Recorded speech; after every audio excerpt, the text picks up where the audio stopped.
Alright, what's going on, guys? Trev back again, here to bring you another video. This one's going to be doing my weekly review for this week's episode of Fear the Walking Dead Season 4. This is for episode 2 now. It's called Another Day in the Diamond.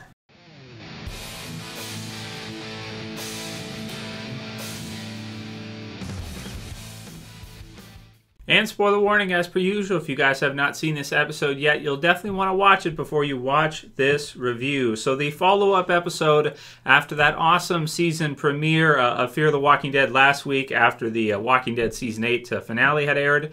If you guys saw my review for that episode, 401, you know that I absolutely loved the premiere episode. It was mostly focused on Morgan. Then we got to meet John and Althea, and the Fear group just really came in at the very end of the premiere episode. So they weren't, even though it was a Fear the Walking Dead episode, it felt more like a Walking Dead episode than it did Fear because it was centered around Morgan. So very well done. Thought that was very smart in the way they kind of handled that and did the premiere for Fear. So I loved it. This episode, as a follow-up to the premiere, I thought was pretty good. Another Day in the Diamond, kind of the title right there kind of set us up for what we were expecting to see, which is, in this episode, mostly what I had expected to see, but there were a few things in it that really did surprise me that I thought were done really well. We get to meet this new group of villains, it seems, the Vultures, as they kind of set up shop outside of the stadium that our Fear the Walking Dead survivors or group is staying in. So the way they kind of did it, so they kind of separated off. So you have the scene in the premiere, which takes place now, and then there's then. So it's kind of, they've done it before in The Walking Dead, if I recall. Probably the time we saw it most memorably was maybe like season 6 of The Walking Dead, where they did like a then and now, or they did a little bit in season 5 in No Sanctuary, where they showed kind of Terminus and before and then after, then and now. So we do know that Fear the Walking Dead is going to be playing with time quite a bit in order to kind of have this whole thing make sense. I think they kind of have to. I think it's a necessity in order to have everything kind of cross over together here and have it make sense. So we're seeing the clip from the premiere is like the current present with its filter. It looks a little bit different. Then you have the then where they were at the stadium, which is kind of like where most of this episode is focused around. And just at the beginning and at the end, we kind of get to see Morgan and John and Al and how they kind of fit in with this. Now, there's some questions with that we have to still get answered, most likely in episode 3 and afterwards here in this first half, because we don't have everybody with the group, Strand, Nicholas, Alicia, and Luciana. Not everybody else that's at the Diamond is with them there. Madison is not there with them. So we're going to have to see how they kind of sort that all out together and what happens with the baseball diamond here in the stadium, and whether or not they're going to continue to focus on that, or if they're going to kind of go with this other time frame we're seeing with Morgan kind of joining. We do get some mentions of time in this episode. We get the sense that the community at the baseball diamond or at the stadium is 365, so 1 year. They've been keeping relative track of how old that community is. It's a year old, and it has 48 people, or 47, depending on whether or not you want to count Charlie in it. So that was kind of cool. We also got some flashback sequences of the Season 3 finale for Nicholas, as he was doing, Nick, I should say. I don't want to confuse with The Walking Dead's original series Nicholas, so I'll just say Nick.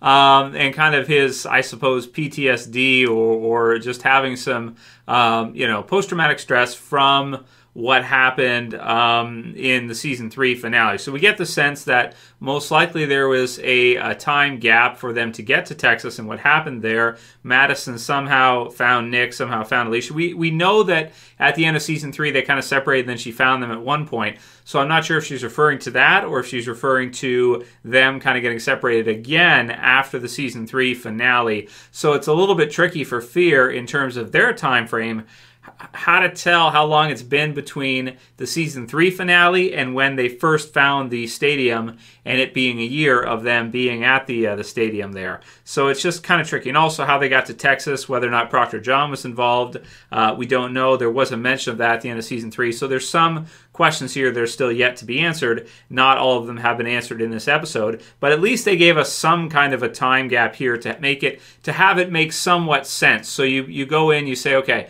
season 3 of Fear was at a certain point in the timeline, and then there must have been some gap there, maybe at least a few months or something. Eventually, they found this baseball stadium there, maybe even a year or something, don't know. And then they spent a year there, and then we're getting to see the vultures come in, and then we also get to see kind of a more even updated time frame from that with Morgan. So there's some gaps here in the timeline that are still going to need to be kind of filled in. So the best part of the episode was Charlie. I really like what they did here with Charlie. This was something where a lot of people years ago, we had some fan theories and people would comment quite a bit about Enid. And one of the ideas with Enid at Alexandria was some people thought that she could be a spy or something like this. It was a fan theory. They actually, what it seems to me like is they took that idea, or they either came up with the same idea, just in writing this season for Fear, and they actually used it. And I thought it was really cool because I remember when everybody was kind of discussing, like, what if Enid's a spy? How would you know, this kind of deal?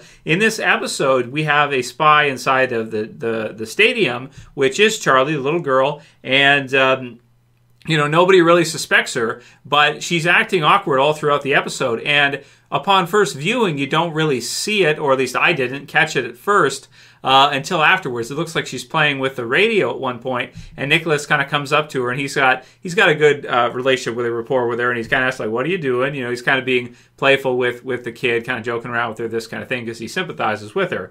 But in fact, actually afterwards, we end up seeing that a lot of the suspicious things she was doing, the questions she was asking, how long would the food last? If this was all, if the weevils wiped out all the turnips, how long would the stores last? How long would it be until you had to leave? This kind of, like, she's asking questions, and they're not always wanting to answer her because they think she's kind of being just a playful kid, but she's actually totally spying on them and giving that information to Mel, who is the leader of the vultures, which is interesting. So I just thought it was a really cool kind of thing that they used here, and something where, like in the Walking Dead original series, people wanted to see that for Enid. A lot of people liked that idea for Enid. Never got to see that, but here they kind of used it in Fear the Walking Dead with Charlie. And I thought it was great. When you watch it back, this is an episode you can watch twice, because the first time you watch it through, you may not notice all the little things Charlie is doing, the way she's reacting, or how she's being defensive in certain situations when she's being asked certain questions. And she's giving them a little bit, but like a direction and things like that, but she's not giving them a lot. And then afterwards, it kind of turns out that she's with the other group. And even, I thought they did a really good job of kind of showing that, because even when she goes to walk away from Nicholas and the others, Nick almost goes after her. He's like, what? Wait, what? He's going, and he's all confused, and everyone else is confused. It just felt very natural to me that that's how people would respond, and that's how people would react, because they're just kind of not understanding what's happening and kind of a little bit in shock that they had this kind of spy inside of their group the whole time that's been giving up all this information. So it sounds like Mel knows, know your enemy, right? One of the rules there in the art of war. So it's was really well done. It was cool. It was different. It's something we haven't ever seen before, and I thought it was a nice twist in this episode as a second episode, a follow-up episode to the premiere. And she gave them all the information. She gave them everything. So now the vultures have this info on the Fear group, and the Fear group really, from our perspective too, we really don't know that much about the vultures and about Mel. He seems to be very cocky in this episode. He seems to be very certain or full of himself that he wants to just set up lawn chairs and kind of sit there outside of the stadium, which is also a different thing as well too. We've never really seen. We've never seen a group do that, where they just kind of camp outside, and it's like, well, because it kind of brings in some questions like, if someone's going to do that, usually you call the cops, right? You'd be like, this person's squatting on my my front yard or whatever. Like, we have this stadium, it's ours, we took it, and then you have these people that are just like squatting in the parking lot right outside your gate and things like. It was such a weird kind of situation that we have never seen anything like that before. It's just different, and it makes me think, like, aren't they worried that the Fear group would just all of a sudden all just kind of pull up at the front and just start shooting at them, shoot their tires out, because they have the high ground, they're behind the walls and everything. And you'd think they would have the advantage if they have 48 people there and maybe half of them can fight or something. It didn't look to me like the vultures had enough people to deal with that, but they did have quite a few vehicles, which is something there. So it's an interesting tactic. It's different from what we've seen, and it's unique for our new villains here in Fear the Walking Dead Season 4. Another thing that's good about it is intriguing because we don't get to see exactly how this whole battle plays out or what happens with the vultures that are outside there. We get the time skip to go forward at the end of the episode to get to see Morgan, Al, and John, but we don't get to see what happened with Madison and the vultures. We know they all went down, they started hammering the kind of the stadium and kind of building it still, so Madison doesn't want to stop building it, I guess is what that should represent. But nobody wants to discuss, so are we going to take these bastards out, or are we just going to let them kind of chill there? Why don't we just get all our guns and just go after them, right? And just kill them. But at the same time, it just seems like Mel is so certain of himself that he's just chilling there. So it kind of brings the question, like, he doesn't seem to be worried at all. He knows exactly what we have, and it sounds like he is pretty certain of himself that the vultures can take them out if they want to. So he's basically asking for their surrender.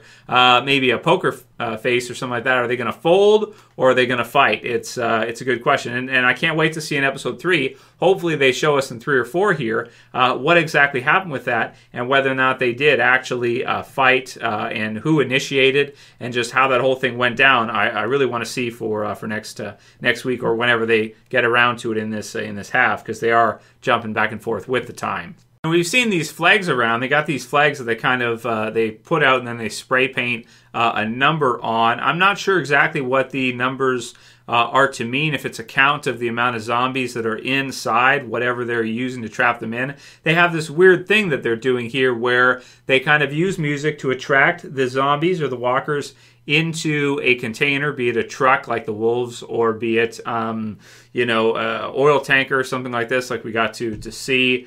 They just kind of put them in places and then they kind of lock them in and they put like a number on them. It's just a different... It's strange. It's very strange to me why you would want to do that rather than just kind of killing them. Maybe they find that it takes less effort to kind of, draw them in and kind of store them versus having to go through all the effort of killing them. It's better to just kind of lock them up in some place and leave them there. And we have seen that as well already too, in just a few different spots where there seems to be a lot of zombies kind of inside. Kind of seems like they've kind of developed a strategy to trap them in certain places and lock it off as something they do. Like the weird guy who was on the bike there, who was playing the music too with the hipster gear and everything like that. It's just kind of strange to see in a zombie apocalypse. Doesn't seem to kind of fit. And a lot of their group doesn't. They've got like a bus, and it was pretty intimidating when we first see them kind of roll up, and they have like a huge RV, they have like a bus, they have like all these different, a truck, all these different vehicles like this. It's just really strange. They're just a really different group to see, and it just raises a lot of questions for this half and what we're going to see happen with Madison and the others, whether or not they're going to try to take it to this group or if they're going to somehow fold here if they run out of food or something. It's just, it's tricky, man, for sure. So we have a situation with Nicholas and the Turnips and the Weevils. We have that. We had Charlie, as I mentioned, and her family. So they leave.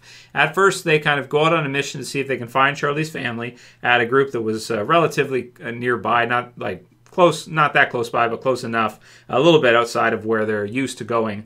And they end up seeing that the group is dead, or what's happened to them, and they see kind of the zombies that are again kind of locked inside of those tanker things and kind of marked off. So we tend to think that that's probably the work of the vultures. And we've got the I don't have a kid mentioned from Naomi. So you have Naomi who comes into the group here to kind of join up. And again, we'll have to see how much, because the group that we see meet Morgan and meet Al and John doesn't include her. She's not with them, I believe. So she must be with Madison and the others, and where they are, I don't know. But it looks like maybe they lost, at least from that sequence of what we're seeing there, it looks to me like they probably lost the stadium somehow here, in between that time jump or that time gap there.